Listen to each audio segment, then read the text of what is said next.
আসসালামু আলাইকুম রহমতুল্লাহ। সাউন্ড শুনতে পাচ্ছেন কিনা মেহরবানি করে জানাবেন।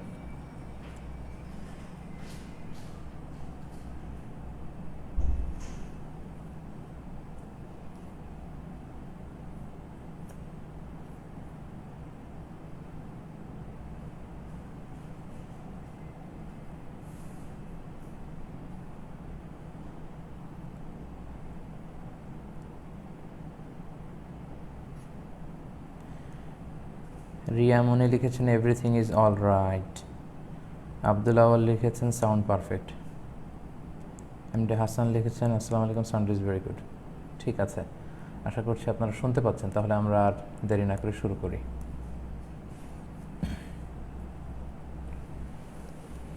আসসালামু আলাইকুম রহমতুল্লাহি ওয়া বারাকাতুহু। নাহমাদুহু ওয়া নুসাল্লি আলা রাসূলিহিল কারীম, আম্মা বা'দু, ফাআউযু বিল্লাহি মিনাশ শাইতানির রাজীম। বিসমিল্লাহির রহমানির রহিম। নাহনু নাকুসু আলাইকা আহসানাল কসসি বিমা আওহাইনা ইলাইকা হাযাল কুরআন ওয়া ইন কুনতা মিন ক্বাবলিহি লামিনাল গাফিলিন। সাদাকাল্লাহুল আযীম।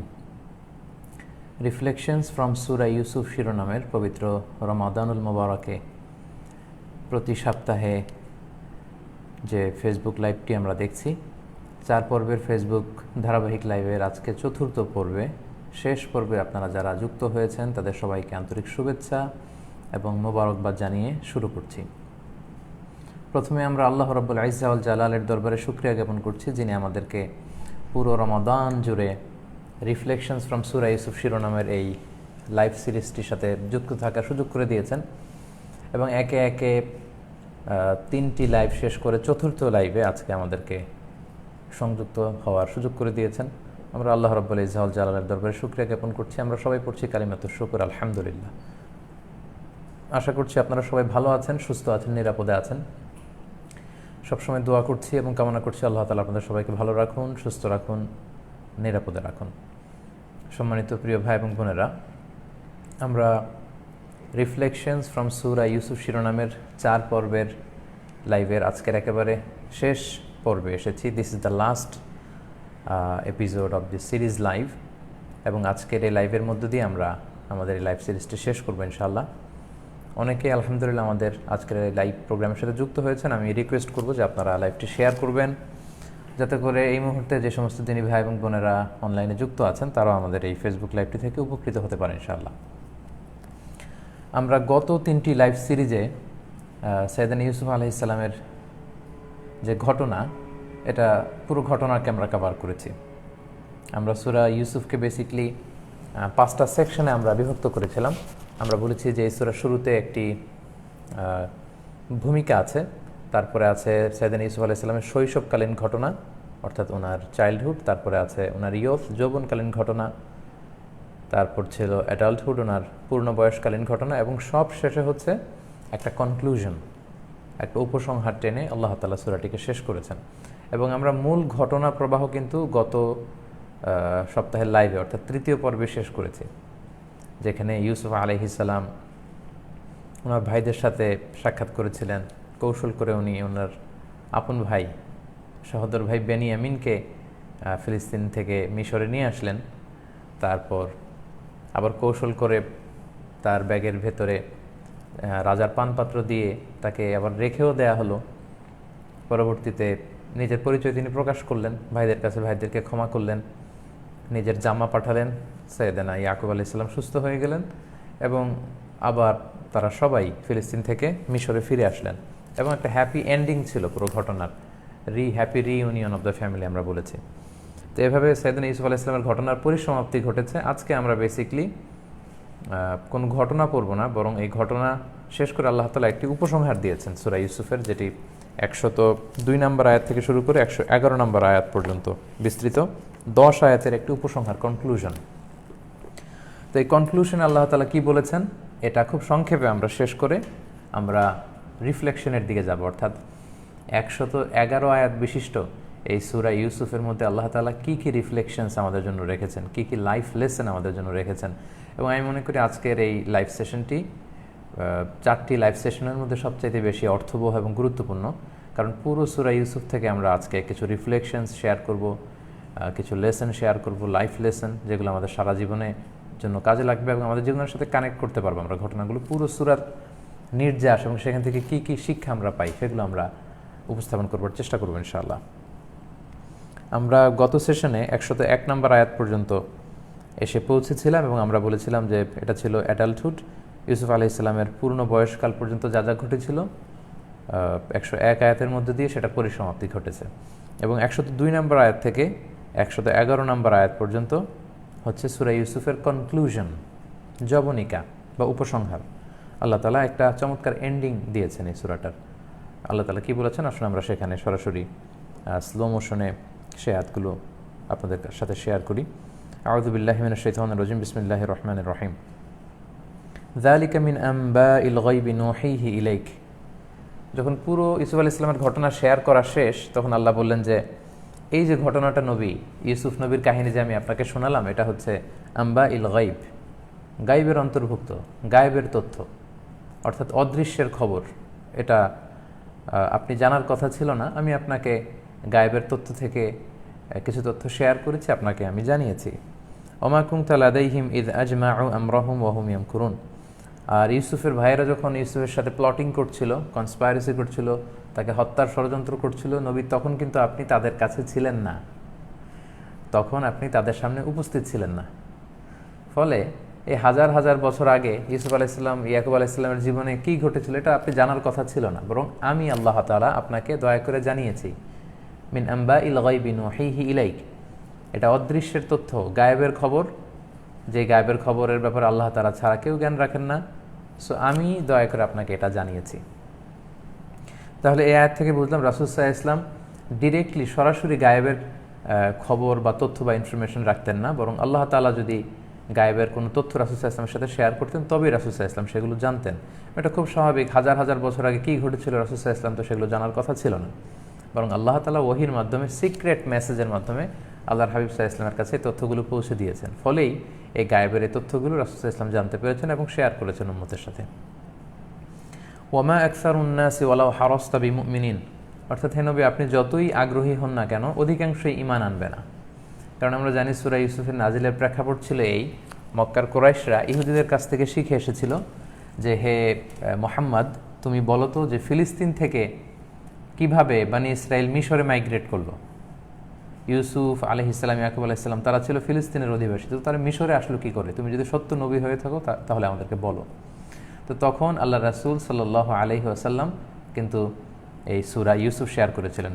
ঠিক ওই মুহূর্তে আল্লাহ রাসূল সাল্লাল্লাহু আলাইহি ওয়াসাল্লামকে উত্তর জানিয়ে দেবার জন্য আল্লাহ তাআলা সূরা ইউসুফ নাজিল করেন এবং রাসূল সাল্লাল্লাহু আলাইহি ওয়াসাল্লাম তাদেরকে সূরা ইউসুফ তেলাওয়াত করে শোনান। তো এই সূরা যখন তেলাওয়াত করে শোনান, এগুলো শোনার পরে তো মক্কার কুরাইশদের আর কোনো ঈমান আনার ব্যাপারে আর কোনো বাধাই থাকে না, তাদেরকে তো এখন ঈমান আনা উচিত, কিন্তু তারপরেও তারা ঈমান আনেনি বা ঈমান আনবে না। এজন্য আল্লাহ বলেন হে নবী আপনি যতই আগ্রহী হন না কেন অধিকাংশই ঈমান আনবে না, কারণ তাদের কাছে কোনো এভিডেন্স নেই, তাদের কাছে যাচাই বাছাই করার মতো সত্যতা কিছু নেই, ফলে তারা ঈমান আনছে না। ব্যাপারটি এমন নয়, বরং এগুলো তালবাহানা, তাদের গোরামি এবং গোয়ার্তুমির কারণে মূলত তারা ঈমান আনছে না। ওমা তাসআলুহুম আলাইহি মিন আজর, আর আপনি তো এই কোরআন প্রচারের কাজে কোনো আজরও নিচ্ছেন না, প্রতিদানও দাবি করছেন না। এ থেকেও তো তাদের বোঝার কথা যে ওনার ব্যক্তি স্বার্থ নেই, এটা কেবলই তিনি দাওয়াতি স্বার্থেই কাজ করে যাচ্ছেন। ইন হুয়া ইল্লা যিকরুল লিল আলামিন, এই কোরআনটা হচ্ছে গোটা বিশ্ববাসীর জন্য উপদেশবাণী। ওয়া কাআইয়িম মিন আয়াতিন ফিস সামাওয়াতি ওয়াল আরদি ইয়ামুরুনা আলাইহা ওয়া হুম আনহা মুরিদুন, কত নিদর্শন যে তাদের ডানে বায়ে সামনে পেছনে আকাশে জমিনে তাদের চারপাশে নিদর্শন ঘুরে বেড়াচ্ছে। তাদের দলিলের জন্য, নিদর্শনের জন্য এত দিকে যাওয়ার দরকার নেই, আকাশে বাতাসে ডানে বায়ে নানা ধরনের নিদর্শন ঘুরে বেড়াচ্ছে, তারা একটু চোখ মেলে তাকালেই কিন্তু নিদর্শনগুলো দেখতে পারে। আসলে বিষয় হচ্ছে ওই নিদর্শনের জন্য তো তারা বসে নেই, তারা হচ্ছে টালবাহানা করে অস্বীকৃতি জানাবে। ওহুম আনহা মুরিদুন, কিন্তু এই নিদর্শনগুলোর দিকে তারা চোখ মেলে তাকায় না, তারা মুখ ফিরিয়ে নেয়। ওমা ইউমিনু আকসারহুম বিল্লাহি ইল্লা হুম মুশরিকুন, আর তাদের অধিকাংশই আল্লাহকে বিশ্বাস করে এই শর্তে যে তারা শিরক করবে। মক্কার কুরাইশরা তাই করতো, তারা আল্লাহ তাআলাকে বিশ্বাস করত, কিন্তু তারা আল্লাহ তাআলার সাথে পার্টনার জুড়ে যেত, তারা অনেক মূর্তির পূজা করত এবং এগুলোকে আল্লাহ তাআলার পার্টনার বা শারিক হিসেবে তারা সাব্যস্ত করত। এরপর আল্লাহ তাআলা বলছেন আফা আমিনু আন তা'তিয়াহুম গাশিয়াতুম মিন আযাবিল্লাহ আও তা'তিয়াহুমুস সাআতু বাগতাতাও ওয়া হুম লা ইয়াশউরুন, মক্কার কুরাইশরা কী ভেবেছে যে কোনো সময় তাদেরকে আল্লাহর পক্ষ থেকে শাস্তি এসে ঘিরে ফেলতে পারে? তারা কি ভেবেছে যে এগুলো থেকে তারা নিরাপদ, তারা সেফ জোনে আছে? তারা এটা ভাবছে নাকি? অথবা এমন তো হতে পারে যে কোনো সময় কেয়ামত হতে পারে, তারা টেরও পাবে না, কেয়ামতের ভয়ঙ্কর বিভীষিকা তাদের উপর আক্রমণ করতে পারে, মানে যে কোনোভাবে কিন্তু আমি শাস্তি দিয়ে তাদেরকে ধ্বংস করতে পারি। তারা কি ভেবেছে যে আমার শাস্তি থেকে তারা নিরাপদ, তারা এমনিই বেঁচে যাবে? ব্যাপারটা এমন না, তারা সেফ জোনে নেই, তাদের এই শাস্তিগুলোকে ভয় পাওয়া উচিত। এরপর আল্লাহ তাআলা বললেন, কুল হাযিহি সাবিলি আদউ ইলাল্লাহি আলা বাসীরাতিন আনা ওয়া মান ইত্তাবাআনি। হে নবী, আপনি এবার দ্ব্যর্থহীন কণ্ঠে ঘোষণা করে দিন যে এটাই হচ্ছে আমার পথ এবং এটাই সিরাতুল মুস্তাকিমের পথ। এই পথেই আমি আল্লাহর দিকে মানুষকে ডাকি, তাওহীদের দিকে মানুষকে ডাকি। আলা বাসীরাতিন, জেনে বুঝে, জ্ঞান সমেত, উইথ নলেজ। আমি আন্দাজে ঢিল ছোড়ার মতো কোনো বিষয়ে মানুষকে দাওয়াত দেই না। আগে আমি নিজে কনভিন্সড, আমার সুলতান আছে, দলিল আছে এবং এর পক্ষে অনেক প্রমাণাদি আছে, ফলে আমি দাওয়াত দিই। আনা ওয়া মান ইত্তাবাআনি, আর এই পথ, এটা আমারও পথ, আমাকে যারা অনুসরণ করে তাদেরও পথ, তারাও সিরাতুল মুস্তাকিমের পথে মানুষকে আহ্বান করে। ও সুবহানাল্লাহি ওয়া মা আনা মিনাল মুশরিকিন, তোমরা আল্লাহর সাথে যেগুলো শরিক করছো, আল্লাহ এগুলো থেকে পবিত্র, আর আমি মুশরিকদের অন্তর্ভুক্ত নই। এরপর আল্লাহ তাআলা বলছেন, ওয়া মা আরসালনা মিন ক্বাবলিকা ইল্লা রিজালান নূহি ইলাইহিম মিন আহলিল কুরা। হে নবী, আপনার আগে আমি যত রাসূল পাঠিয়েছি তাদেরকে পুরুষ বানিয়ে পাঠিয়েছি এবং তারা ছিল নগরের অধিবাসী। কোনো নবী কিন্তু বেদুইন ছিলেন না, অর্থাৎ বনে বাদারে বা মরুভূমিতে বেদুইনদের যে জীবন, যাযাবরে জীবনযাপন করেনি। সব নবীরা নগর জীবনের অধিকারী ছিলেন, কারণ বেদুইনদের মধ্যে ওই রকম সামাজিকতা, সভ্যতার ছোঁয়া লাগে না। ফলে একজন নবী যার মধ্যে সামাজিকতা, সভ্যতার ছোঁয়া নেই, তিনি নবী হিসেবে আল্লাহর পক্ষ থেকে অ্যাপয়েন্টেড হওয়াটা যুক্তিযুক্ত নয়। ফলে আল্লাহ নগর জীবনে যারা বসবাস করেছে তাদের মধ্যে থেকে শ্রেষ্ঠ শ্রেষ্ঠ লোক বাছাই করে তাদেরকে নবী হিসেবে অ্যাপয়েন্ট করেছেন। এবং পৃথিবীর সব নবীরা পুরুষ ছিল। এই পৃথিবীর কোনো নারী কিন্তু নবুয়তির মর্যাদা লাভ করেনি। আফালাম ইয়াসিরু ফিল আরদি ফায়ানজুরু কাইফা কানা আকিবাতুল্লাযিনা মিন ক্বাবলিহিম। কুরাইশরা কেন ঈমান আনছে না? তারা কি দেখে না যে ইতিপূর্বে যারা বিভিন্ন জাতিগোষ্ঠী ছিল তাদের পরিণাম কি হয়েছে? তারা কি দেখে না? তারা কি জমিনে ভ্রমণ করে না? এবং তারা কি দেখে না পূর্ববর্তীদের অবস্থা কি হয়েছিল? অবশ্যই দেখে, কারণ কুরাইশরা বছরে 2টা ব্যবসায়িক সফর করত, রেহলাতা শীতা ও সৈফ। শীতকালে এবং গ্রীষ্মকালে তারা বজরাতে যেত এবং সেখানে যাওয়ার পথে তারা আদ জাতি এবং সামুদ জাতি, তাদের যে ধ্বংসাবশেষ, ধ্বংসের যে জায়গাগুলো, এগুলো তারা কিন্তু দেখত। আল্লাহ বলছেন, এগুলো দেখেও কি তাদের টনক নড়বে না? তাদের ঘুমন্ত বিবেক কি জাগবে না? তাদের চিন্তার জগতে কি একটা নাড়া পড়বে না? কেন তারা এগুলো দেখে শিক্ষা নেয় না? ওলা দারুল আখিরাতি খায়রুল লিল্লাযিনা তাকাউ আফালা তাআকিলুন। আর আখিরাতের যে আবাস, এটাই মুত্তাকিদের জন্য শ্রেষ্ঠ। দুনিয়ার জীবন এটা ক্ষণস্থায়ী, তারা কি তারপরেও বুঝবে না? হাত্তা ইযা ইসতাইআসা আর-রুসুলু ওয়া যান্নু আন্নাহুম ক্বাদ কুযিবু জাআহুম নাসরুনা। প্রত্যেক নবী যখন এরকম দাওয়াত দিতে দিতে এক পর্যায়ে যখন নিরাশ হয়ে গিয়েছিল এবং তারা দেখেছিল যে তাদের জাতিগোষ্ঠী তাদেরকে অ্যাকসেপ্ট করছে না, বরং প্রত্যাখ্যান করছে, আল্লাহ বলেন তখনই আমার সাহায্য নবীদের কাছে এসেছে এবং জালিমদের বিরুদ্ধে শাস্তি এসেছে। অবাধ্য যারা, তাদের উপর শাস্তি এসেছে। ফানুজ্জিয়া মান নাশা, যাকে আমি চেয়েছি তাদেরকে আমি পরিত্রাণ দিয়েছি। ওয়ালা ইউরাদ্দু বা'সুনা আনিল কওমিল মুজরিমিন, আর পাপীদের কাছে আমার আল্লাহর পক্ষ থেকে প্রেরিত যে শাস্তি, এই শাস্তিকে ঠেকিয়ে দেওয়ার মতো কিন্তু কেউ নেই। কেউ আমার পাঠানো শাস্তিকে সরাই দিতে পারে না, কারণ আমি আল্লাহ সব সময় শাস্তি পাঠাই না, কিন্তু যখন পাঠাই তখন লণ্ডভণ্ড করে দেই। আল্লাহ ছাড় দেন কিন্তু ছেড়ে দেন না। লাকাদ কানা ফি কসাসিহিম ইবরাতুল লিউলিল আলবাব, কিস্সাগুলোর মধ্যে, মানে ঘটনাগুলোর মধ্যে শিক্ষা আছে যারা চিন্তাশীল তাদের জন্য, যারা জ্ঞানী তাদের জন্য। মা কানা হাদিসান ইফতারা, কোরআনের কথাগুলো এগুলো বানানো কোনো কথা নয়। ওয়ালাকিন তাসদীকুল্লাযী বাইনা ইয়াদাইহি, তাদের সামনে, তাদের কাছে যে কিতাব আছে এগুলো সত্যায়ন করতে কোরআন এসেছে। তাদের কাছে কি আছে? ইনজিল আছে, তাদের কাছে তাওরাত আছে। এই তাওরাত ইনজিলে যেই তথ্য দেওয়া হয়েছে, কোরআন সেগুলোকে সত্যায়ন করছে, সাপোর্ট করছে, বরং আরও নতুন কিছু তথ্য কোরআন সরবরাহ করছে। সো কোরআনকে কেন তারা অস্বীকার করে? তাদের কাছে থাকা কিতাবকে তো কোরআন সাপোর্ট করে। তাফসীলা কুল্লি শাই, সব জিনিসের ব্যাখ্যা আছে এই কোরআনে। ওয়া হুদাউ, এতে হেদায়েত আছে, সঠিক পথের দিশা আছে। ওয়া রাহমাতাল লিকাওমি ইউমিনুন, এবং বিশ্বাসী সম্প্রদায়ের জন্য এখানে ব্লেসিংস আছে, রহমত আছে। সুবহানাল্লাহি ওয়া বিহামদিহি। এভাবে চমৎকারভাবে আল্লাহ তাআলা সূরা ইউসুফটি শেষ করলেন। আমরা স্লো মোশনে সূরা ইউসুফের কনক্লুশনটি আপনাদের সাথে শেয়ার করলাম এবং আলহামদুলিল্লাহ আল্লাহর মেহেরবানি যে প্রায় 111টি আয়াত সম্বলিত এই সূরাটি আমরা গত 4টি সপ্তাহে ধারাবাহিকভাবে আপনাদের সাথে শেয়ার করেছি। স্লো মোশনে আমি এর ভাবার্থ মর্মার্থগুলো আপনাদের সাথে শেয়ার করেছি এবং ছোট্ট ছোট্ট করে কিছু শিক্ষা তাৎপর্য আমি আপনাদের সাথে শেয়ার করেছিলাম। এ পর্যায়ে সম্মানিত সুধী, পুরো সূরাটি যেহেতু আমাদের জানা শেষ, অর্থ যেহেতু আমরা বুঝে ফেলেছি, এর মর্মার্থ যেহেতু আমাদের কাছে ক্লিয়ার, ঘটনা প্রবাহটা আমাদের কাছে ক্লিয়ার, এবার আসুন সরাসরি আমরা রিফ্লেকশনের দিকে যাই। আমরা আমাদের এই সেশনটির নামকরণই করেছিলাম রিফ্লেকশনস ফ্রম সূরা ইউসুফ। সূরা ইউসুফ থেকে থটফুল কী কী জিনিস আমরা পাই, চিন্তা করে আমরা এখান থেকে কী কী বের করতে পারি, কী কী শিক্ষা। আসুন সরাসরি এবার আমরা সূরা ইউসুফের শিক্ষার দিকে চলে যাই। আমি আবারও রিকোয়েস্ট করে রাখবো, দিন প্রচারের স্বার্থে, ইসলাম প্রচারের স্বার্থে আপনারা যারা এখন লাইভটি দেখছেন, আপনারা শেয়ার বাটনে ক্লিক করে লাইভটি শেয়ার করে দিবেন, যাতে করে এই মুহূর্তে যারা অনলাইনে যুক্ত আছেন তারাও আমাদের লাইভ সেশনের সাথে যুক্ত হয়ে যান এবং তারাও যেন এই লাইভটি থেকে শুনে উপকৃত হতে পারেন।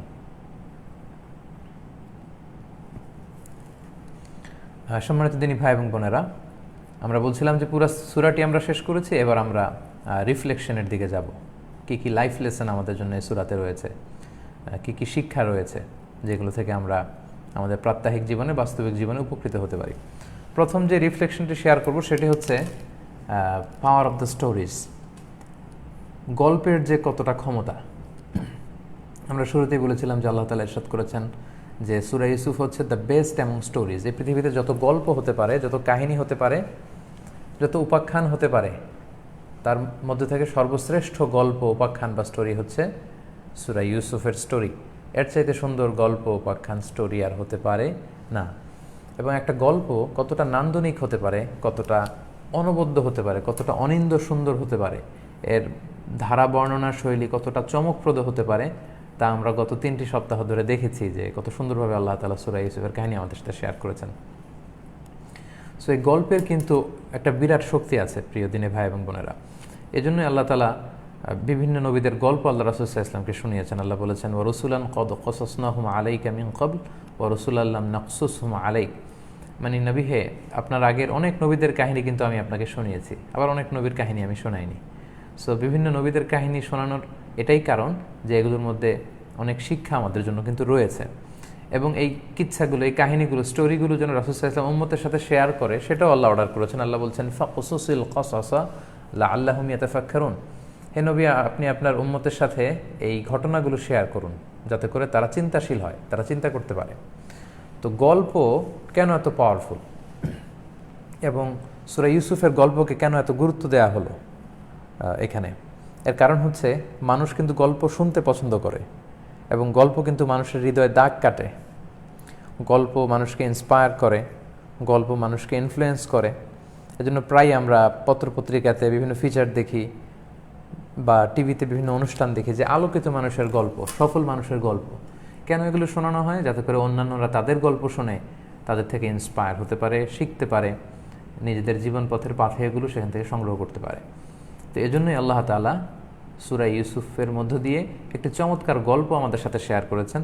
এবং এখানে শুধু নিছক গল্পই শেয়ার করার উদ্দেশ্য নয়, উদ্দেশ্য হচ্ছে এখান থেকে বিভিন্ন লাইফ লেসন নেওয়া, যেটা আমাদের সারা জীবন কাজে লাগবে, যেটা আমাদের অন্তর্চক্ষুকে খুলে দিবে, যেটা আমাদেরকে আরও দূরদৃষ্টি সম্পন্ন হতে সাহায্য করবে।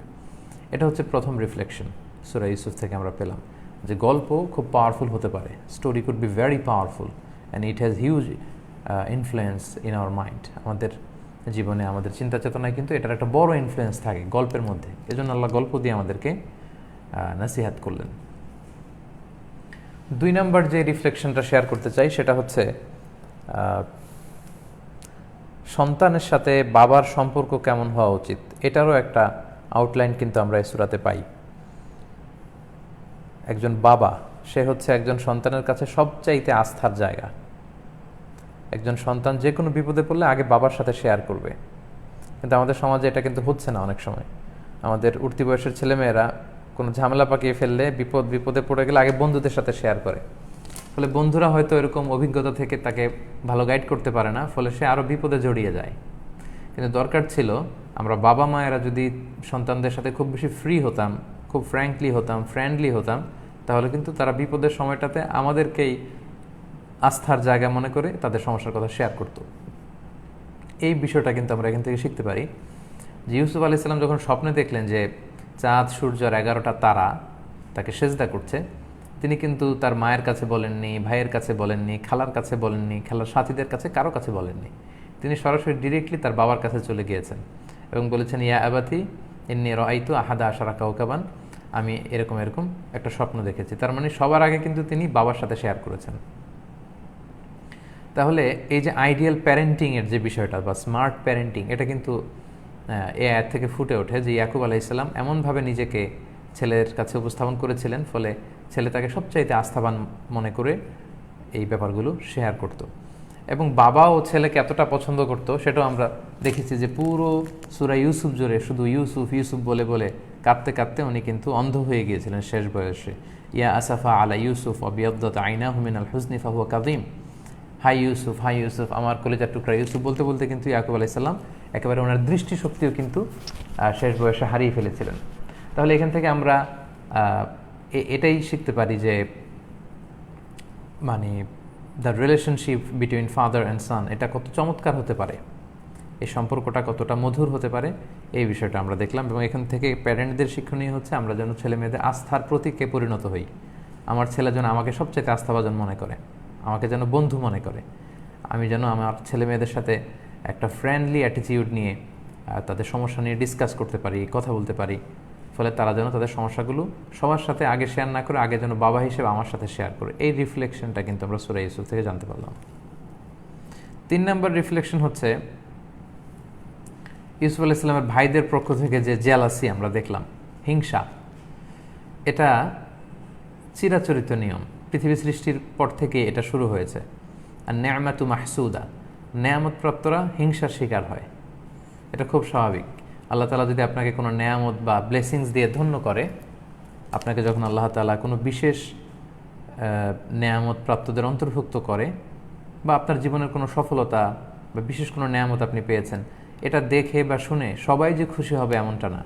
আপনার শুভাকাঙ্ক্ষী হিতাকাঙ্ক্ষী অনেকে খুশি হবে, আবার অনেকে এটা দেখে অখুশি হবে, তারা ভিতরে ভিতরে জ্বলবে, তাদের মধ্যে একটা জ্বালা পোড়া তৈরি হবে, একটা জেলাসি তৈরি হবে, এবং আউট অফ জেলাসি তারা আপনার পিছু লাগবে, তারা আপনাকে দমন করতে চাইবে, তারা আপনাকে থামিয়ে দিতে চাইবে।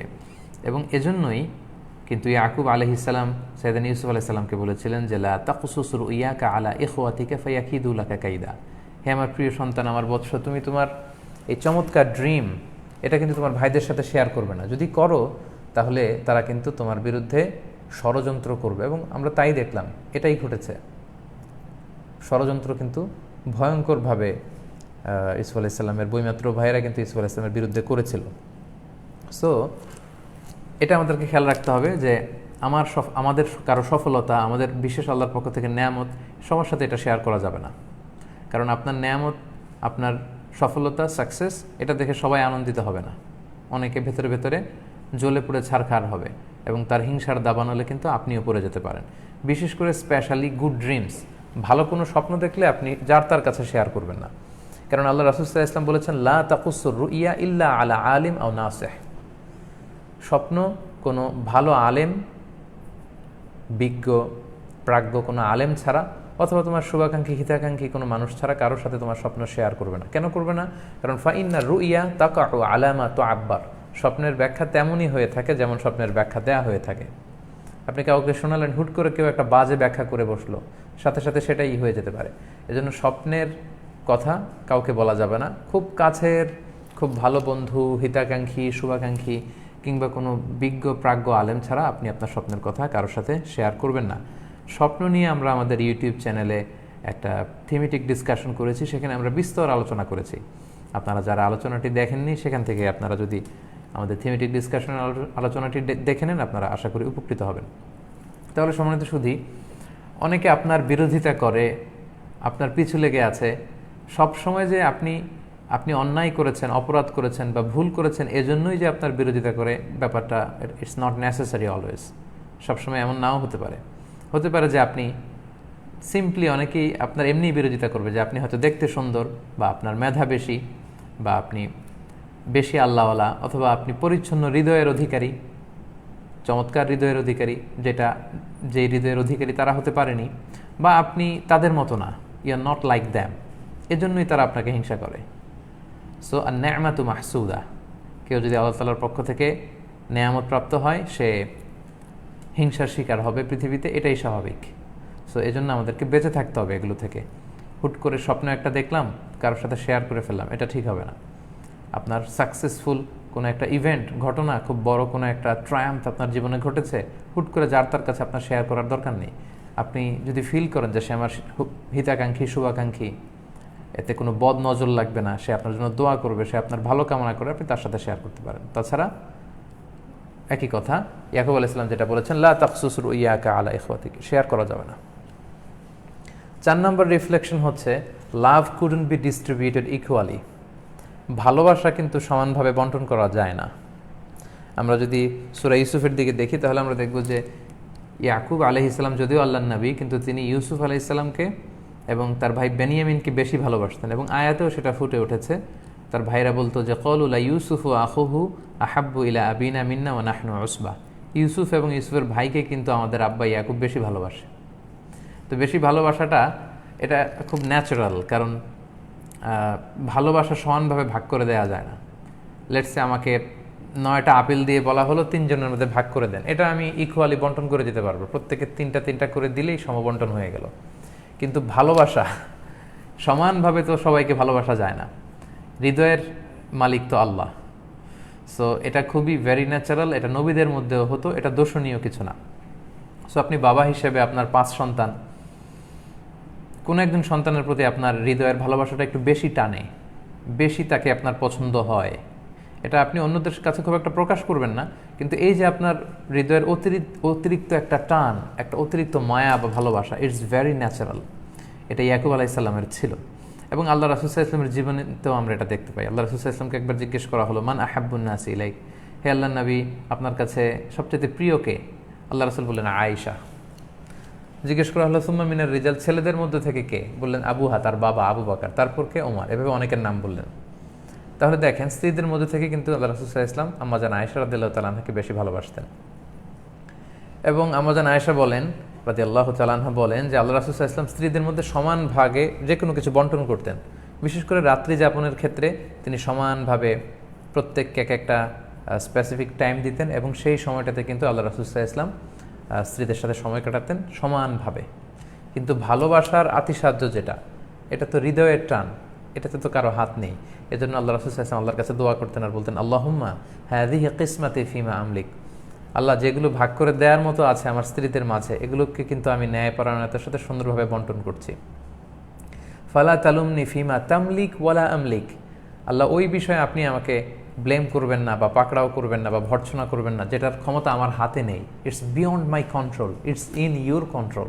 হে আল্লাহ, যেটা আপনার কন্ট্রোলে, যেমন আমার হৃদয় কার প্রতি একটু বেশি ঝুঁকে যাবে, কার প্রতি একটু বেশি দয়া পরবশ হবে, ভালোবাসা প্রকাশ করবে, এই হৃদয়ের উপর তো আল্লাহ আমার কন্ট্রোল নেই, it's beyond my control. So আল্লাহ এজন্য আপনি আমাকে কিয়ামতের দিন পাকড়াও করবেন না, এবং এজন্য আপনি আমাকে ভর্ৎসনা করবেন না। তাহলে এটা থেকে আমরা বুঝলাম যে লাভ কুডন্ট বি ডিস্ট্রিবিউটেড ইকুয়ালি, ভালোবাসা কখনো সমানভাবে বন্টন করে দেওয়া যায় না। কারো প্রতি কারো বিশেষ টান, আকর্ষণ, ভালোবাসা, এটা ভেরি ন্যাচারাল, এটা নবীদের মধ্যেও ছিল, কিন্তু অধিকার যেন আমরা নষ্ট না করি। যেমন আমার 5 ছেলে, আমি আমার কোনো এক ছেলের প্রতি বেশি ভালোবাসা প্রকাশ করা বা হয়ে যাওয়া, এটা হতেই পারে, যেহেতু এটা মনের ব্যাপার। কিন্তু আমি যখন সম্পদ বন্টন করব তখন কিন্তু একেবারে সমানভাবে ইকুয়ালি বন্টন করতে হবে। তাদের কোনো অধিকার, তাদের লেখাপড়ার খরচ, তাদের সুযোগ সুবিধা, এগুলো সমানভাবে দেওয়ার চেষ্টা করতে হবে। কিন্তু ভালোবাসার ব্যাপারটা ভিন্ন। এই রিফ্লেকশনটা কিন্তু আমরা সূরা ইউসুফ থেকে পাই। 5 নম্বর রিফ্লেকশন হচ্ছে,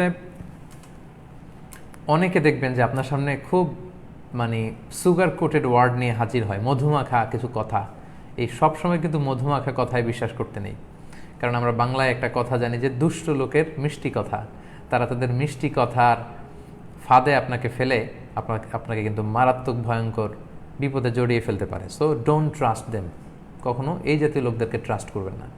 মিষ্টি কথা শুনেই কারো ফাঁদে পা দেওয়া যাবে না, আগে জাস্টিফাই করে নিতে হবে, তার কথা ক্রস চেক করে নিতে হবে, তাকে ট্রাস্ট করা যায় কিনা, is he a trust or the personality or not, you have to be over sure about it. আপনাকে আগে কিন্তু জানতে হবে যে সে ট্রাস্টওয়ার্দি কিনা, সে ভালো মানুষ কিনা, সে পরিচ্ছন্ন হৃদয়ের লোক কিনা, আগে জেনে নেবেন। মিষ্টি কথায় ভোলা যাবে না, তাহলে কিন্তু বিপদে পড়বেন।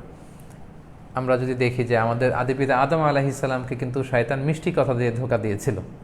শয়তান এসে বলেছিল, হাল আদুল্লুকা আলা শাজারাতিল খুলদ, হে আদম, এই যে বাগানে, জান্নাতের বাগানে এত গাছ, তোমাকে এমন একটা গাছের কথা বলবো, এটার ফল খেলে তোমরা চিরস্থায়ী জান্নাতে থাকবে, আর কোনোদিন জান্নাত থেকে কিন্তু তোমাদের আর বের হওয়া লাগবে না, চিরকাল তোমরা জান্নাতে থাকবে। এবং আল্লাহ তাআলা এই গাছের ফল তোমাদেরকে খেতে নিষেধ করেছেন এই কারণে যে এই গাছের ফল যদি তোমরা খেয়ে ফেলো তাহলে আর কোনোদিন আল্লাহ জান্নাত থেকে তোমাদেরকে বের করতে পারবেন না। কিন্তু আল্লাহ তো চান না যে তোমরা চিরকালীন জান্নাতে থাকো, আল্লাহ চান তোমাদেরকে দুনিয়াতে পাঠিয়ে দিবে। দেখেন কত বড় মিথ্যাবাদী, মানে একেবারে টুইস্ট, বাস্তবতাকে টুইস্ট করে মিথ্যা কথার ফুলঝুরি দিয়ে সে সাইয়েদনা আদম আলাইহিস সালামকে ধোঁকা দিচ্ছে। এবং সে বলছে, ওয়াকাসামাহুমা ইন্নী লাকুমা লামিনান নাসিহিন, কসম করে আদম আর হাওয়া আলাইহিস সালামকে বলতেছে, আমি আল্লাহর কসম শপথ করে বলছি আমি কিন্তু হিতাকাঙ্ক্ষী, তোমাদের শুভাকাঙ্ক্ষী, সো আমার কথা যদি তোমরা শোনো তোমাদের জন্য ভালো হবে। তাহলে দেখেন এই যে সুগার কোটেড ওয়ার্ডগুলো, মিষ্টি কথা কিন্তু সবসময় সত্য হয় না। সো দুষ্ট লোকের মিষ্টি কথা থেকে আমাদেরকে সাবধানে থাকতে হবে। এবং same goes to the story of Yusuf আলাইহিস সালামের ঘটনা তো আমরা তাই দেখি। ইউসুফ আলাইহিস সালামের বইমাত্রেও যে 10 ভাই সৎ ভাই, তারাও কিন্তু এরকম মিষ্টি কথার ফুলঝুরি নিয়ে বাবার কাছে এসে বলেছিল যে আমরা আমাদের ভাই ইউসুফকে বড্ড ভালোবাসি বাবা, ইন্না লাহু লানাসিহুন, আমরা ইউসুফকে খুবই পছন্দ করি, আমরা তার শুভাকাঙ্ক্ষী হিতাকাঙ্ক্ষী, আমরা তার ভালো চাই।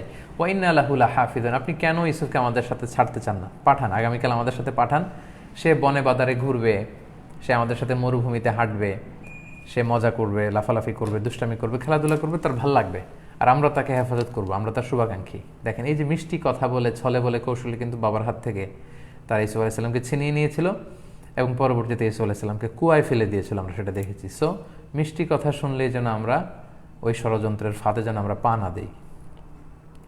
6 নম্বর রিফ্লেকশন হচ্ছে, যে কোনো অপরাধ যখন কেউ করে সে অপরাধের সব ধরনের আলামত সে নিশ্চিহ্ন করতে পারে না। ক্রিমিনালস লিভ সাইন্স ওয়াইল কমিটিং ক্রাইম, তাদের কিছু আলামত থেকে যায়।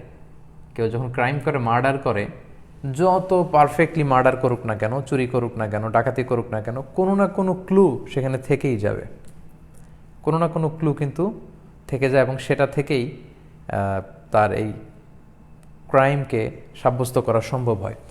এটা আমরা কোত্থেকে জানলাম? এটা জানলাম হচ্ছে ইউসুফের ভাইয়েরা যখন ইউসুফ আলাইহিস সালামকে কুয়ায় ফেলে দিল, তারা তখন একটা ছাগল জবাই করে ছাগলের রক্ত ইউসুফ আলাইহিস সালামের জামার মধ্যে লাগিয়ে এই জামাটা এনে তারা ইয়াকুব আলাইহিস সালামকে দেখালো যে, আব্বা, আমরা যখন খেলাধুলা করছিলাম হঠাৎ একটা নেকড়ে বাঘ এসে আমাদের ভাই ইউসুফকে খেয়ে ফেলেছে। সো তারা ছাগল জবাই করে ছাগলের রক্ত ইউসুফ আলাইহিস সালামের জামায় লাগিয়েছে ঠিকই, কিন্তু জামাটা অক্ষত ছিল, জামাটা ছেঁড়া ছিল না। সো এই জামাটা তারা একেবারে অক্ষত অবস্থায় সাইয়েদনা ইয়াকুব আলাইহিস সালামের হাতে দিয়েছিলেন। ফলে এটা একটা সন্দেহের উদ্রেক ঘটিয়েছে ইয়াকুব আলাইহিস সালামের কাছে এবং অনেকের কাছে, যে একটা নেকড়ে যদি কোনো একটা শিশু ছেলেকে, হিংস্র একটা নেকড়ে যদি টেনে হিচড়ে ছিন্ন বিচ্ছিন্ন করে তার দেহটা খেয়ে ফেলে, তার জামার মধ্যে একটা আঁচড় পড়বে না, জামাটা একটু ছেঁড়া থাকবে না, জামাটা একেবারে অক্ষত অবস্থায় থাকবে, how could be it possible? এটা কীভাবে সম্ভব? এটা তো সম্ভব না। সো এইখানেই তাদের দুর্বলতার জায়গাটা ছিল। সো এই জন্য আমরা বলছিলাম যে অপরাধের সব আলামত কিন্তু নিশ্চিহ্ন করা সম্ভব হয় না, কোনো না কোনো ক্লু থেকেই যায়। এবং আমরা জানি যে যারা সিআইডি, ক্রিমিনাল ইনভেস্টিগেশন ডিপার্টমেন্টে যারা জব করে, তারা কিন্তু এই ক্লুগুলো ধরেই এই ক্রাইমকে শনাক্ত করার চেষ্টা করে এবং অপরাধীকে কিন্তু তারা শনাক্ত করার চেষ্টা করে। সো এটা একটা ব্যাপার ছিল যে তারা খুব চালাকি করে 10 ভাই ইউসুফ আলাইহিস সালামের জামা নিয়ে এসেছে ছাগলের রক্ত মাখিয়ে, এবং বলছে, বাবা দেখেন রক্তাক্ত আমাদের ভাই ইউসুফের গায়ের জামা, কিন্তু জামাটা ছিল একেবারে নিট অ্যান্ড ক্লিন, এখানে কোনো ছেঁড়া দাগ টাগ কিছু ছিল না। আপনারা যদি একটু খেয়াল করেন তাহলে দেখবেন যে জুলাইখা আর ইউসুফ আলাইহিস সালামের যে টানা হেঁচড়া ধস্তাধস্তি ঘটেছিল, তখন ইউসুফ আলাইহিস সালাম বাঁচার জন্য দৌড় দিচ্ছিলেন, পেছন থেকে জুলাইখা ওনার জামা টেনে ধরেছিল, জামা ছিঁড়ে গিয়েছিল। তো সাধারণ টানাটানি জোরাজোরিতেই যদি জামা ছিঁড়ে যায়, তাহলে একটা হিংস্র বাঘ বা নেকড়ে একটা শিশুকে খেয়ে ফেলবে, ক্ষতবিক্ষত করে টুকরো টুকরো করে তার গোশত খেয়ে ফেলবে, তাকে নিঃশেষ করে দিবে, কিন্তু তার জামায় কোনো স্পট নাই, ছেঁড়া নাই, দাগ নাই, এটা সম্ভব না। সো এখান থেকে বোঝা গেল যে কোনো অপরাধের কোনো না কোনো ক্লু থাকে। সব ধরনের অপরাধের আলামত কিন্তু নিশ্চিহ্ন করা সম্ভব হয় না, এবং ক্রিমিনাল ইনভেস্টিগেশন ডিপার্টমেন্টের ওরা এই যেই ক্লুটা তারা মুছতে পারেনি ওইটা ধরেই কিন্তু তারা অপরাধীদেরকে শনাক্ত করে। এটা এই রিফ্লেকশনটাও কিন্তু আমরা সূরা ইউসুফ থেকে পাই। 7 নম্বর রিফ্লেকশন হচ্ছে, আপনারা খেয়াল করেছেন যে পুরা সূরা ইউসুফের মধ্যে কিন্তু 3টা জামার কথা উল্লেখ আছে। এক হচ্ছে ইউসুফ আলাইহিস সালামের নিজের জামা, যেটা রক্ত মাখানো অবস্থায় ভাইরা নিয়ে এসে বাবাকে বলেছিল, বাবা এটা ইউসুফের রক্তাক্ত জামা। আরেকবার জামার কথা উল্লেখ আছে যখন জুলাইখা ইউসুফ আলাইহিস সালামের জামা পেছন থেকে টেনে ধরেছিল, পিছন থেকে ছিঁড়ে গিয়েছিল, দ্বিতীয়বারের মতো উল্লেখ করা হলো। তৃতীয় আরেকটা জামার কথা উল্লেখ করা হয়েছে যেখানে ইউসুফ আলাইহিস সালাম মিশর থেকে ভাইদেরকে দিয়ে পাঠিয়েছিলেন যে আমার এই জামাটা নিয়ে যাও, এটা যখন আমার বাবার চোখের সাথে লাগাবে আমার বাবা দৃষ্টি ফিরে পাবে। তাহলে দেখেন একই জামা এক এক সময় এক এক কাজে লাগে। একবার সেটাকে মানে ফেক ডেথ সার্টিফিকেট হিসেবে ইউজ করতে চেয়েছিল তার ভাইয়েরা, আবার একই জামা ইউসুফ আলাইহিস সালামের নির্দোষ হওয়ার প্রমাণ বহন করেছিল, আবার এক জামার ভেতরে আল্লাহ তাআলা শেফা রেখেছিলেন সাইয়েদানা ইয়াকুব আলাইহিস সালামের, যেটাও কিন্তু এই পুরা সূরা ইউসুফের ঘটনার মধ্যে থেকে চমৎকার একটা ব্যাপার ছিল। 8 নম্বর রিফ্লেকশন হচ্ছে, এই সূরা ইউসুফের ভেতরে 3টি স্বপ্নের উল্লেখ কিন্তু আমরা দেখতে পাই। আপনারা যদি একটু রিকল করেন, আমাদের লাস্ট সেশনগুলোতে আমরা দেখেছি, প্রথমে দেখেছি যে সাইয়েদানা ইউসুফ আলাইহিস সালাম নিজেই একটা স্বপ্ন দেখেছিলেন যে চাঁদ, সূর্য আর 11টা তারা ওনাকে সিজদা করছেন, একটা স্বপ্ন। দ্বিতীয় স্বপ্নের উল্লেখ আমরা পাই ইউসুফ আলাইহিস সালাম যখন জেলখানাতে যায়, ওনার সাথে সাথে 2জন প্রিজনার কয়েদিও জেলখানাতে গিয়েছিল, তারা 2টা স্বপ্ন দেখে। 3 নম্বর স্বপ্নের উল্লেখ আমরা পাই যে মিশরের রাজা নিজেই একটা স্বপ্ন দেখে যে 7টা জীর্ণ শীর্ণ চিকন গরু 7টা মোটা গরুকে খেয়ে ফেলছে, আর 7টা সবুজ তরতাজা শীষ আর 7টা শুকনো শীষ। সো এই যে 3টা স্বপ্নের উল্লেখ কিন্তু আমরা দেখতে পেলাম, এবং এখান থেকে আমরা যেটা শিখতে পারলাম সেটা হচ্ছে কোনো স্বপ্ন সত্য বা অর্থবহ হতে হলে স্বপ্ন যিনি দেখেছেন তিনি যে বিশ্বাসী হতে হবে, মুমিন হতে হবে, এটা শর্ত না। অবিশ্বাসীদের স্বপ্নও কিন্তু কখনো কখনো অর্থবহ কিংবা সত্য হতে পারে। যেমন মিশরের রাজা যে স্বপ্ন দেখলেন তিনি মুশরিক ছিলেন তখন, পরবর্তীতে হয়তো ঈমান এনেছেন, কিন্তু ওই সময় মুশরিক ছিলেন। এবং জেলখানায় যে 2জন প্রিজনার দাখালা মাআহুস সিজনা ফাতায়ান, ওই ফাতায়ান 2জন কয়েদি 2জন, তারাও কিন্তু মুশরিক ছিল, পৌত্তলিক ছিল, তারা মূর্তির পূজা করত। তো তারা মুশরিক হয়েও যে স্বপ্নটা দেখেছিল এটা পুরো জাতির জন্য কিন্তু অনেক বড় সত্য এবং অর্থবহ একটা সিগনিফিক্যান্ট ড্রিম হিসেবে চিহ্নিত হয়েছে। সো স্বপ্ন এটা যে বিশ্বাসী দেখলেই যে এটা সত্য হবে এমন না, অবিশ্বাসী যদি কেউ দেখে মুশরিকদের স্বপ্নও যে কখনো কখনো সত্য হতে পারে তার একটা প্রমাণ কিন্তু আমরা সূরা ইউসুফ থেকে পেলাম। 9 নম্বর রিফ্লেকশন হচ্ছে, সম্মানিত দিনী ভাই এবং বোনেরা, আমরা বিশ্বাসী হিসেবে সর্বাবস্থায় আল্লাহ তাআলার আনুগত্যকে প্রাধান্য দিতে হবে, এবং এই আনুগত্যের মধ্যেই রয়েছে আমাদের চূড়ান্ত সফলতা। আমরা যদি সাইয়েদানা ইউসুফ আলাইহিস সালামের জীবনটাকে একটু, ওনার লাইফ স্কেচটাকে যদি একটু স্ক্যানিং করি, তাহলে দেখব যে সুন্দরী জুলাইখা ইউসুফ আলাইহিস সালামকে প্রপোজ করেছিল। ইউসুফ আলাইহিস সালাম তখন সুদর্শন, ভেরি ড্যাশিং অ্যান্ড হ্যান্ডসাম একজন যুবক ছিলেন, তাগড়া যুবক। এই যৌবনের তাড়নায় কিন্তু উনি পাপের দিকে, যৌবনের চাহিদা মেটাতে কিন্তু পাপের যে হাতছানি সেখানে তিনি কিন্তু চোখ দেননি, তিনি চোখকে নিচের দিকে নামিয়ে নিয়েছেন, নিজেকে তিনি সংবরণ তিনি সেখানে করেছেন। জুলাইখার এই পাপ প্রস্তাবে, অন্যায় প্রস্তাবে তিনি বলেছিলেন মাআযাল্লাহ, আমি আল্লাহর কাছে পানাহ চাই। সো এই শব্দটা, এটা আমাদের মুখস্থ রাখতে হবে, এটা আমাদের হৃদয়ে গেঁথে নিতে হবে। যুবক ভাইয়েরা যারা তোমরা শুনছো, এরকম কোনো পাপের হাতছানি, কোনো নারী ঘটিত অন্যায়, এরকম পাপের অপরচুনিটি প্রপোজ যদি আমার আসে, তখন আমাদেরকে খেয়াল রাখতে হবে যে নবী ইউসুফ আলাইহিস সালাম তিনি কিন্তু এটাকে গ্রহণ করেননি, তিনি আল্লাহকে ভয় করেছিলেন সেই মুহূর্তে। তিনি বলেছিলেন মাআযাল্লাহ। আমরা যেটাকে নাউযুবিল্লাহ বলছি সেটারই আরেকটা ফর্ম হচ্ছে মাআযাল্লাহ, মানে আল্লাহ আমি আপনার কাছে পানাহা চাই, নাউযুবিল্লাহ। কীভাবে আমি এই কাজ করব? যে আল্লাহ আমাকে এত নেয়ামত দিলেন, সে আল্লাহর আদেশকে লঙ্ঘন করে আমি কিভাবে এই পাপ কাজে সাড়া দেব? ইউসুফ আলাইহিস সালাম সেটা করেননি, এবং তিনি বলেছেন ইন্নাহু লা ইফলিহুয যালিমুন, যারা জালেম, যারা লিমিটকে ক্রস করে, অন্যায় করে, তারা কখনো সফল হতে পারে না। শুধু জুলাইখাই না, আমরা দ্বিতীয় সেশনে শুনেছি যে পুরো মিশরের সুন্দরী সুন্দরী বিউটিফুল লেডিজ যারা আছে ইজিপ্টের, তারা সব ইউসুফ আলাইহিস সালামের জন্য পাগল হয়ে গিয়েছিল। কিন্তু ইউসুফ আলাইহিস সালাম ওনার ফোকাস হারাননি, ওনার ফোকাস ছিল আল্লাহর সন্তুষ্টি হচ্ছে আমার আপার মোস্ট প্রায়োরিটি, এবং আল্লাহর সন্তুষ্টি এবং তার আনুগত্য সর্বোচ্চভাবে প্রকাশ করা, এটা হচ্ছে আমার প্রায়োরিটি, আমার ফোকাস হচ্ছে এটা। সো আমাদের সর্বোচ্চ এটা খেয়াল রাখতে হবে যে একজন বিশ্বাসী হিসেবে সর্বাবস্থায় আল্লাহর আনুগত্য এটাকে সবচেয়ে আমরা গুরুত্ব দিব, এবং এতেই রয়েছে চূড়ান্ত সফলতা, যেটা সাইয়েদনা ইউসুফ আলাইহিসসালাম ওনার জীবনের পরতে পরতে এটার উদাহরণ তিনি রেখেছেন। 10 নম্বর রিফ্লেকশন হচ্ছে চারিত্রিক ব্যাপারে কখনো কম্প্রোমাইজ করা যাবে না। আপনার যে এথিক্যাল বিষয় আছে, এথিক্স বা moral standard, never compromise your ethics and moral standard. এবং যারা এই চারিত্রিক ব্যাপারে কখনো কম্প্রোমাইজ করেনি তাদেরকে ঠিক আল্লাহ তাআলার সফলতার সুউচ্চ মাকাম তিনি দান করেছেন। কারণ এই চরিত্র এটা আল্লাহ তাআলার পক্ষ থেকে একটা বিশাল বড় আমানত, এটা একজন বিশ্বাসীর দামি সম্পদ। এবং ইংরেজিতেও তো আমরা এটা বলি যে when character is lost everything is lost, money is lost nothing is lost, health is lost something is lost, when character is lost everything is lost. আমরা ছোটোবেলায় পড়েছি টাকা গেলে এটা কিছুই না, হাতের ময়লা, আজ আছে কাল নাই আবার আসবে। স্বাস্থ্য গেলে এটা হ্যাঁ কনসিডারেবল, কিছু ক্ষতি হয়েছে, কিন্তু চরিত্র যখন কেউ লস করে ফেলবে এভরিথিং ইজ মিসিং। চরিত্র নাই তো তার কিছু নাই।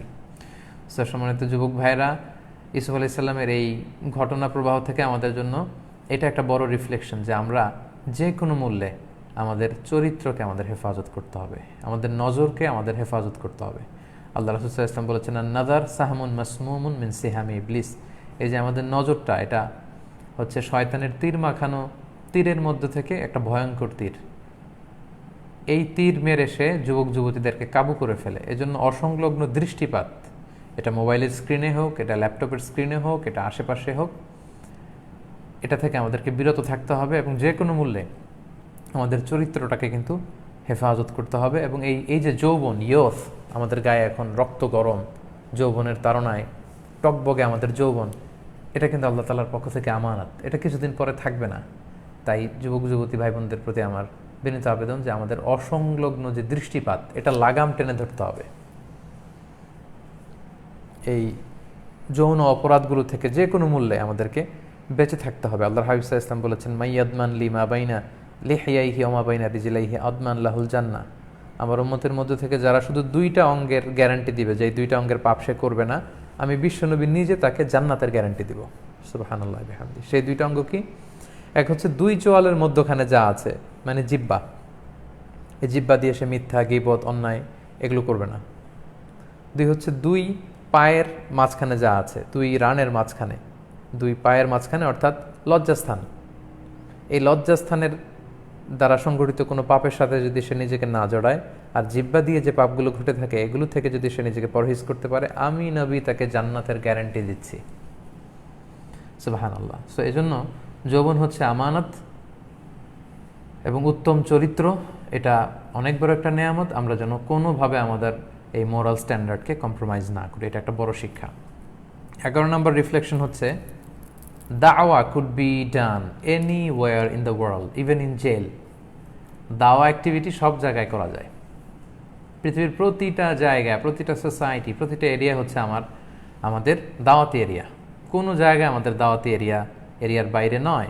ইভেন জেলখানাতেও যদি একজন দায়ী যায়, সেখানে যে সে দাওয়া কাজ করবে। একটা দরজা বন্ধ আর একটা দরজা খোলা। জেলের ভেতরেও দাওয়াতি কাজ করার সুযোগ আছে, যেটা আমরা ইউসুফ আলাইহিস সালামের জীবনী থেকে দেখলাম। উনি যখন জেলখানায় গেলেন, পুরো জেলখানার চেহারা তিনি পাল্টে দিলেন। আমরা জানি যে জেলখানাতে চোর, বাটপার, বদমাশ, যারা মার্ডার করে, চুরি করে, খারাপ লোকগুলোর বসবাস।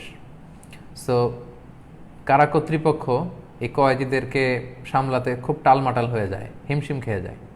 তো সেখানে সাইয়েদনা ইউসুফ আলাইহিস সালাম যখন জেলখানাতে গেলেন, ওনার চারিত্রিক মাধুর্যতা দিয়ে, ওনার বুদ্ধিমত্তা দিয়ে পুরো জেলখানার লোকদের হৃদয় জয় করে ফেললেন। কারা কর্তৃপক্ষ পুরো জেলখানা মনিটরিংয়ের দায়িত্ব ইউসুফ আলাইহিস সালামের হাতে ছেড়ে দিলেন। বললেন যে ইউসুফ, আপনিই দেখেন, কারণ আপনি আসার পরে পুরো জেলের চেহারাকে আপনি পাল্টে দিয়েছেন। এবং ইউসুফ আলাইহিস সালাম যখন তাদের মধ্যে আস্থা তৈরি করলো, তখনই তিনি দাওয়া কাজ শুরু করলেন এবং তাওহীদের বীজ তিনি রোপণ করে দিলেন এবং শিরকের একেবারে গোড়া তিনি মূলোৎপাটন করে দিলেন, গোড়া তিনি উপড়ে দিলেন। এবং সব জেলখানার লোকেরা কিন্তু শাহাদাতের সাক্ষী দিয়ে একত্ববাদের আমব্রেলা ছাতার নিচে চলে আসলো। এবং ইউসুফ আলাইহিস সালাম যখন জেলখানা থেকে মুক্তি পেলেন, তখন কিন্তু এই লোকদেরকে দিয়েই তিনি বড় বড় প্রজেক্টের কাজগুলো করিয়েছেন। সুবহানাল্লাহি বিহামদি। সো দাওয়াতি কাজের এমন না যে এখানে দাওয়াতি কাজ করা যাবে, ওখানে করা যাবে না, না, সব জায়গায় অনলাইনে করা যাবে, অফলাইনে করা যাবে, মসজিদ ভিত্তিক করা যাবে, এলাকা ভিত্তিক করা যাবে, ন্যাশনালি করা যাবে, ইন্টারন্যাশনালি করা যাবে। কোনো দায়ী যদি কারাগারেও আবদ্ধ থাকে, কারাবরণ করার পরে জেলখানার ভেতরেও দাওয়াতি কাজ করার অফুরন্ত সুযোগ আছে। সো আমরা যেন কোনো ধরনের অপরচুনিটিকে, কোনো দায় যেন আমরা ছোট করে না দেখি, এবং আমরা গোটা বিশ্বের প্রতিটি জায়গায় হচ্ছে আমাদের দাওয়াতি সেক্টর, সব জায়গায় বসে দেওয়া কাজ করা যায়। 12 নম্বর রিফ্লেকশন হচ্ছে, আমরা অনেক সময় আমাদের জীবনে অনেক অপরচুনিটি পাই, সুযোগ পাই। তো সুযোগটা পেলে তাড়াহুড়ো করা যাবে না এটা লুফে নেওয়ার জন্য, বরং একটু বুঝে শুনে প্রসিড করতে হবে, ধীরে সুস্থে। যেমন ধরুন, একটা মিথ্যা অপবাদ দিয়ে আপনাকে জেলখানায় ঢোকানো হলো, আপনি 10 বছর ধরে জেল খাটছেন, হঠাৎ শুনলেন রাষ্ট্রপতি ওনার পাওয়ার অফ পার্ডন দেওয়ার সুযোগ আছে, অর্থাৎ বিশেষ ক্ষমতা বলে উনি আপনাকে মুক্ত করার নির্দেশ দিতে পারেন। কিন্তু আপনাকে আগে এনশিওর করতে হবে যে আপনাকে যেই অন্যায়, যেই দোষী সাব্যস্ত করে জেলখানায় ঢোকানো হয়েছিল, এটা আসলে মিথ্যা অভিযোগ ছিল, এটা প্রমাণ করে আপনাকে বেরোতে হবে। এটা ইসুফ আলাইহিস সালামের এখান থেকে আমরা শিখলাম। সেদিন ইসুফ আলাইহিস সালাম যখন স্বপ্নের ব্যাখ্যা দিলেন, মিশরের রাজা তো মহা খুশি হয়ে ওনাকে জেলখানা থেকে বের হওয়ার ঘোষণা দিলেন যে তাকে আমি মুক্ত করে দিলাম। ইসুফ আলাইহিস সালাম বলেন, নো, এইভাবে মিথ্যা অপবাদ আর অভিযোগ নিয়ে আমি জেলখানা থেকে মুক্ত হতে পারি না।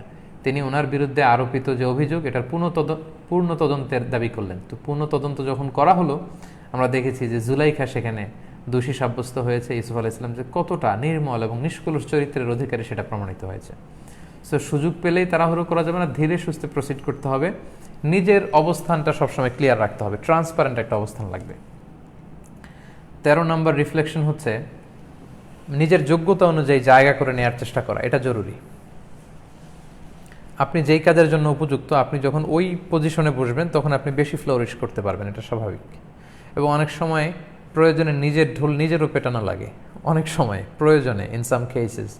যেমন ধরুন, আপনি একজন ডাক্তার, সফরে যাচ্ছেন, লেটসে ধরেন এয়ারপোর্টে, হঠাৎ দেখলেন একজন স্ট্রোক করেছে বা হঠাৎ অসুস্থ হয়ে পড়েছে, তার যেই রোগ, আপনি ওই রোগের স্পেশালিস্ট। তা আপনি দেখলেন যে লোক সেখানে জটলা পাকিয়ে গিয়েছে, অন্যান্যরা তাকে হেল্প করার চেষ্টা করছে, কিন্তু অন্যান্যরা যা করছে এতে তার রোগ আরও বেড়ে যেতে পারে। তখন আপনি নিজের পরিচয় দিবেন যে আমি হার্ট স্পেশালিস্ট, আমি MBBS, FCPS, আমি FRCS করেছি, আমার ইন্টারন্যাশনাল ডিগ্রি আছে এই চিকিৎসার উপর। সো সবাইকে সরিয়ে আপনি যে ডাক্তার এটা শাউট করে আপনি বলে যে আপনি রোগীর কাছাকাছি যে তাকে সেবা বা চিকিৎসা দেওয়ার আপনি চেষ্টা করেন।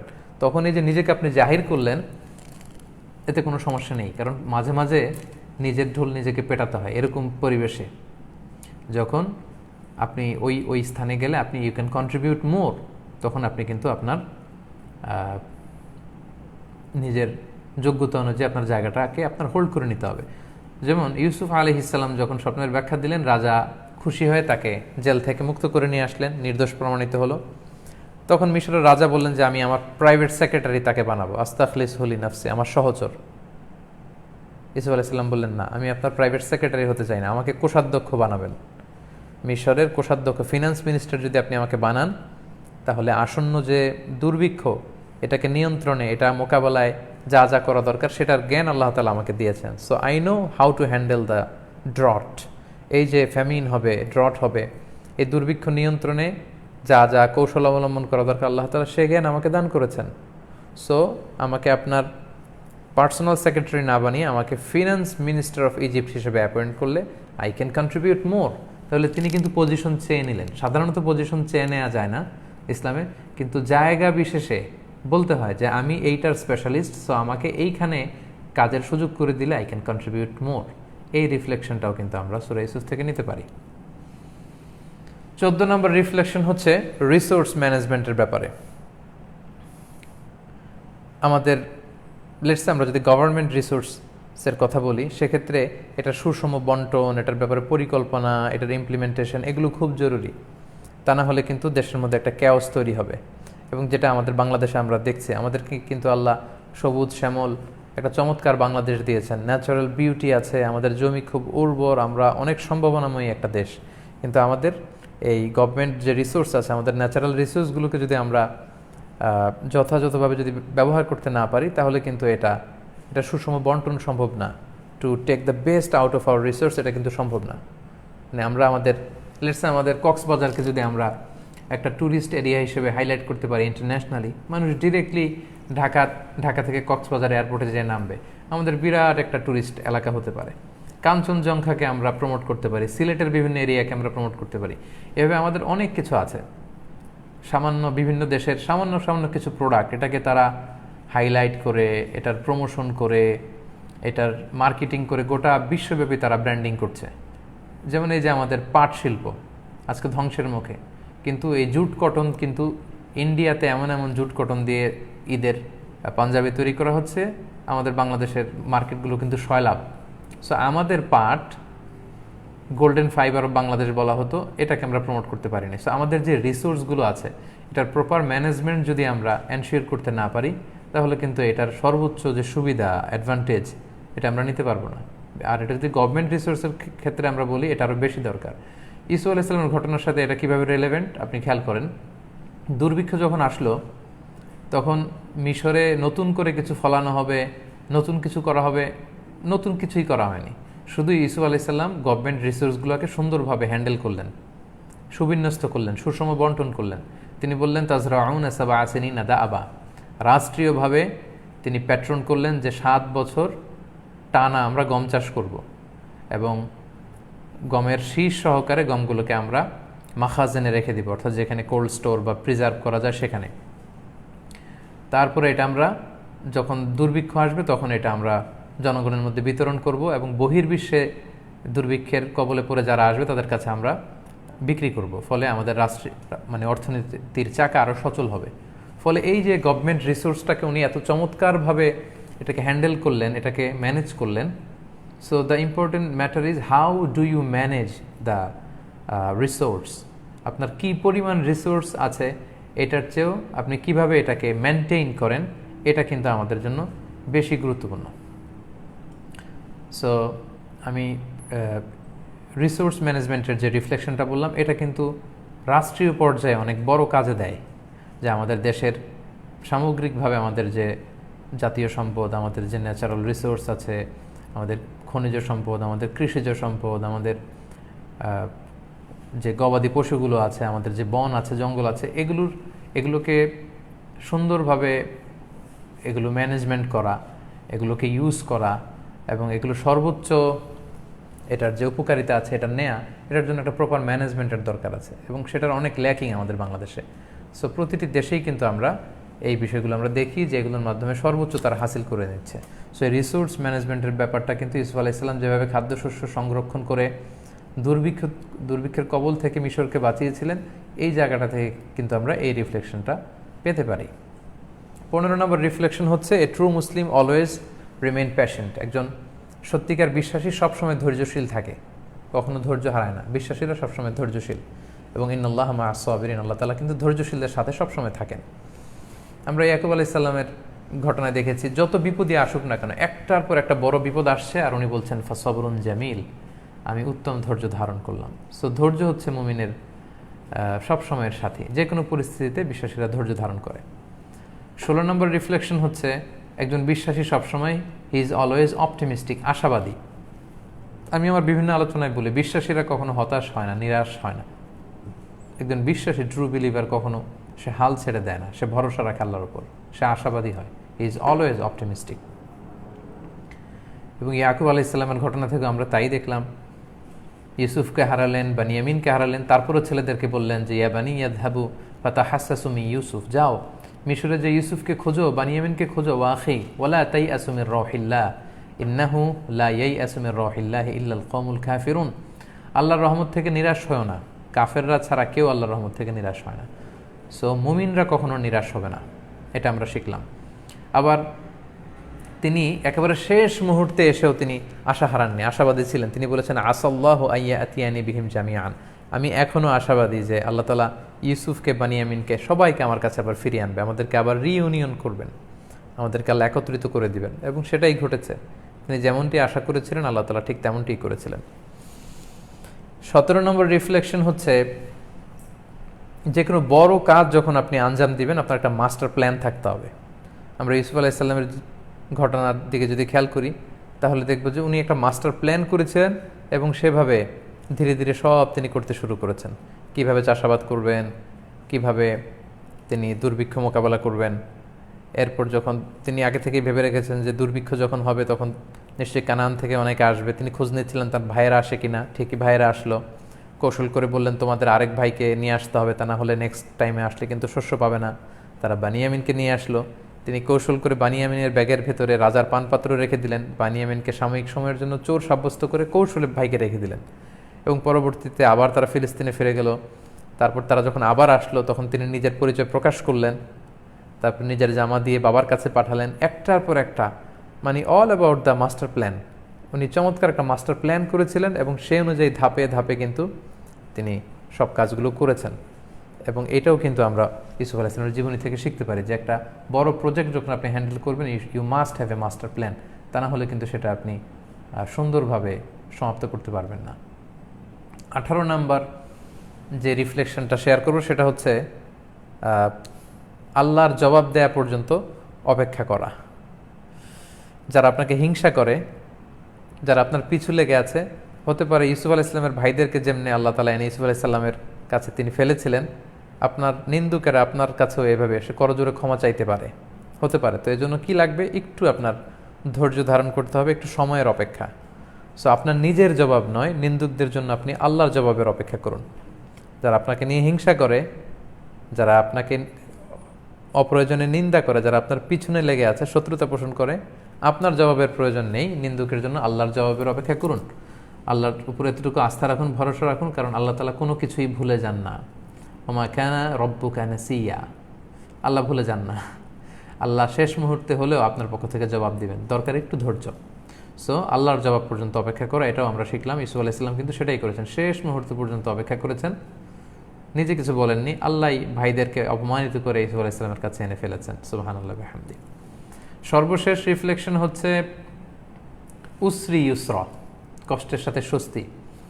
আমার প্রথম লিখিত বই, যেটা 21শে বইমেলায় এবার আসলো, সেখানে উসরি ইউসরা, কষ্টের সাথে স্বস্তি নামে একটা চ্যাপ্টার আমি রেখেছি, যেখানে আমি উল্লেখ করেছি যে কষ্টের সাথেই আসলে স্বস্তি বা আনন্দ থাকে এবং এটাই পৃথিবীর সুন্নাত। মানে আপস অ্যান্ড ডাউনস আমাদের জীবনে থাকবেই। আপনি একটু যদি খেয়াল করে দেখেন, এক একটা বড় কষ্ট আপনার জীবনে যাবে, তারপরেই আবার একটা সুখ আর আনন্দ আসবে।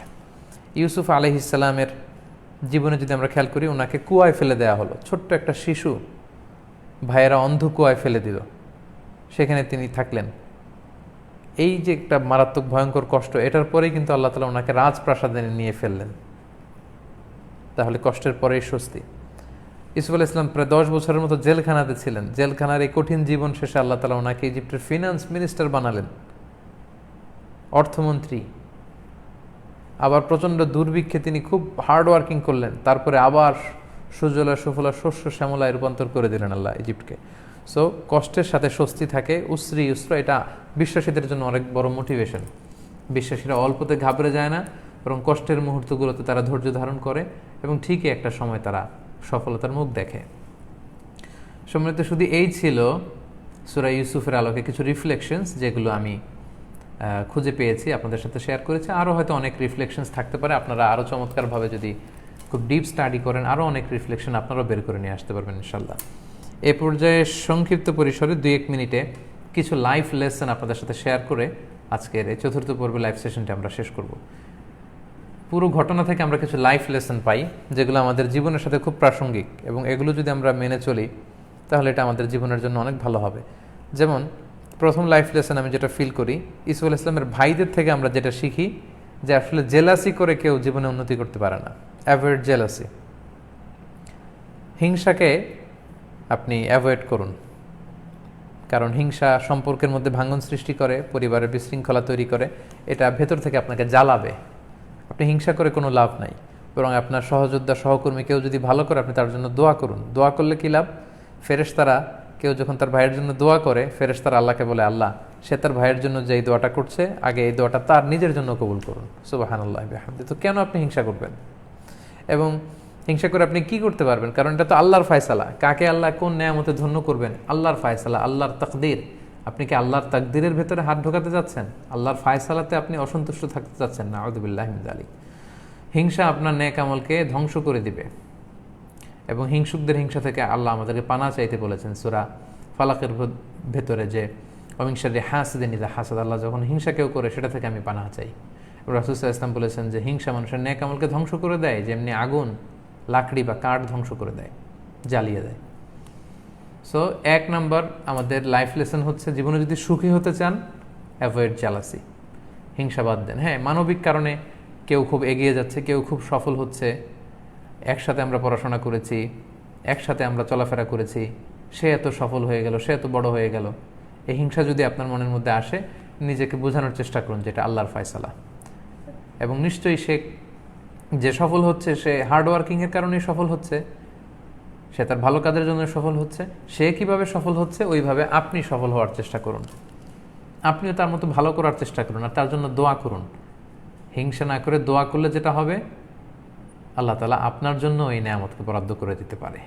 আর হিংসা করলে আপনার লস, কারণ এটা ভেতর থেকে আপনাকে জ্বালাবে, জ্বালিয়ে পুড়ে আপনাকে ছারকার করে দেবে। It will burn your self inside. So হিংসা করে কোনো লাভ নাই।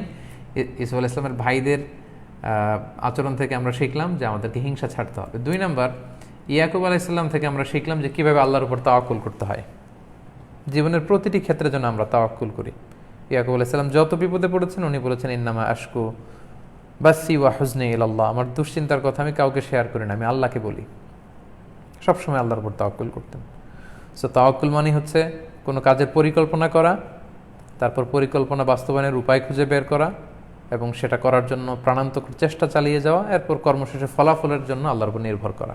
সো আমরা আমাদের সর্বোচ্চ চেষ্টাটুকুন করে যেন আমরা আল্লাহ তাআলার উপর নির্ভর করি। ইয়াকুব আলাইহিস সালাম থেকে আমরা এটা শিখলাম। তাহলে ইউসুফ আলাইহিস সালামের ভাইদের থেকে আমরা শিখলাম we have to avoid jealousy, হিংসা ত্যাগ করতে হবে যদি আমরা সুখী হতে চাই।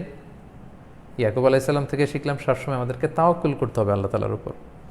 ইউসুফ আলাইহিস সালাম থেকে আমরা কয়েকটা জিনিস শিখি। 1 নম্বর হচ্ছে মডেস্টি, উত্তম চরিত্র। কোনো যুবক যদি তার চরিত্রকে হেফাজত করে, আল্লাহ তাআলা সফলতার সর্বোচ্চ শিখরে তাকে বসাবে, যেটা আমরা দেখলাম ইউসুফ আলাইহিস সালামের জীবনী থেকে। ওনাকে আল্লাহ দাসত্ব থেকে রাজত্বের সিংহাসনে বসিয়েছেন। সো যুবক ভাইদের প্রতি আমার নসিহত থাকবে যে আমরা যেন যৌবনকে হেফাজত করি, আমরা প্রাপ্তবয়স্ক হলে আমরা যেন বিয়ে করি, বিয়ের প্র্যাকটিসটাকে যেন আমরা সহজ করি। কারণ চরিত্র বাঁচাতে যে যুবকরা বিয়ে করতে চায়, তাকে সাহায্য করা আল্লাহ নিজের জন্য আবশ্যক করে ফেলেছেন। সালাসাতুন হাক্কুন আলাল্লাহি আউনুহুম, 3 শ্রেণীর ব্যক্তিকে আল্লাহ সাহায্য করা নিজের জন্য আবশ্যক করেছেন। এর মধ্যে একজন হচ্ছে আন্নাকিহ আল্লাযী ইউরিদুল আফাফ, ওই যুবক যে নিজের চরিত্র বাঁচানোর জন্য বিয়ে করতে চায়। আমরা যেন আমাদের চরিত্রকে সবসময় হেফাজত করি। ইউসুফ আলাইহিস সালাম থেকে আরেকটা জিনিস শিখলাম হচ্ছে ফরগিভনেস, ক্ষমা। ক্ষমা একটি শিল্প, এটাকে শিখুন। Learn the art of forgiveness. Yusuf আলাইহিস সালামের জীবনে যদি আমরা খেয়াল করি, দেখবো যে ভাইয়েরা এত কিছু করলো, কিন্তু ভাইয়েরা যখন আসলো তিনি সব ভুলে গেলেন, কিছুই মনে রাখেননি, ক্ষমা করে দিলেন। তিনি বললেন লা তাসরিবা আলাইকুমুল ইয়াউম, আজকে কোনো প্রতিশোধ অভিযোগ আমার নেই, ক্ষমা করে দিলাম আমি। ক্ষমা করলে যেটা হবে, আপনি মনোদৈহিক প্রশান্তি লাভ করতে পারবেন। আর যারা ক্ষমা করে তারাই আল্লাহর কাছ থেকে ক্ষমা পায়। আমরা অনেকে আল্লাহর কাছে শুধু ক্ষমা চাই, আল্লাহ তুমি আমার ক্ষমা করো, ক্ষমা করো, কিন্তু কেউ আমার সাথে অন্যায় করলে আমি ক্ষমা করতে চাই না। তা আমি যদি কাউকে ক্ষমা না করি, আল্লাহ কেন আমাকে ক্ষমা করবে? সো আপনি নিজে ক্ষমা করুন, ক্ষমাপ্রাপ্ত হন। যারা ক্ষমা করে তারাই ক্ষমাপ্রাপ্ত হয়।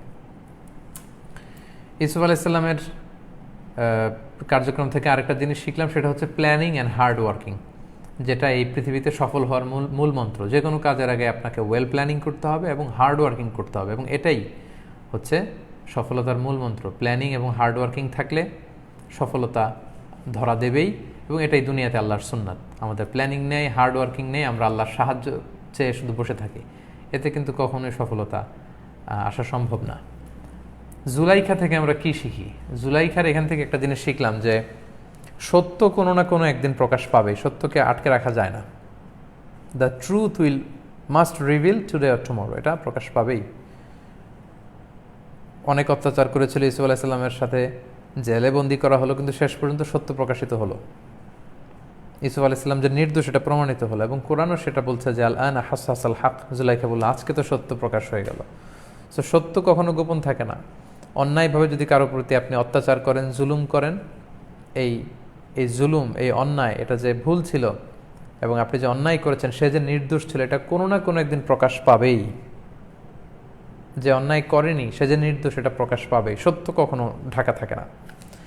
সর্বশেষ একটা লাইফ লেসন যেটা খুবই জরুরি, যেটা আমরা মিশরের রাজার কার্যক্রম থেকে শিখতে পারি, সেটা হচ্ছে ম্যারিটোক্রেসি, অর্থাৎ মেধা আর যোগ্যতার মূল্যায়ন, যেটা আমাদের বাংলাদেশে এখন সোনার হরিণের মতো হারাতে বসেছে।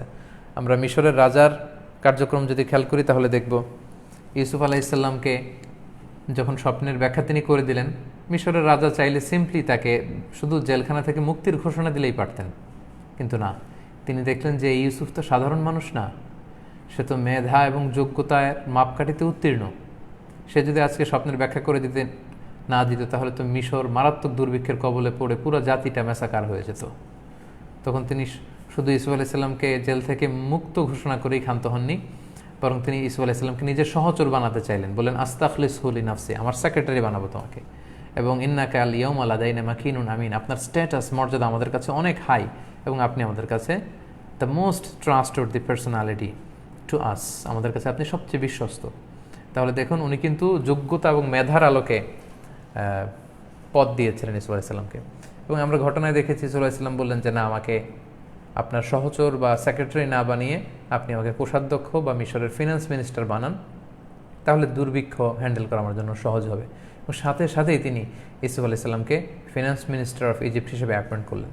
তাহলে যে এই অ্যাপয়েন্টমেন্টটা রাজার পক্ষ থেকে ইউসুফ আলাইসাল্লামকে যে অ্যাপয়েন্টমেন্ট করা হলো, এই অ্যাসাইনমেন্ট বা অ্যাপয়েন্টমেন্টটা ছিল বেসড অন ম্যারিট, যেটাকে আমরা বলছি ম্যারিটোক্রেসি। একটা জাতিগোষ্ঠীর বা একটা রাষ্ট্রের উন্নতির জন্য এই ম্যারিটোক্রেসির কোনো বিকল্প নেই।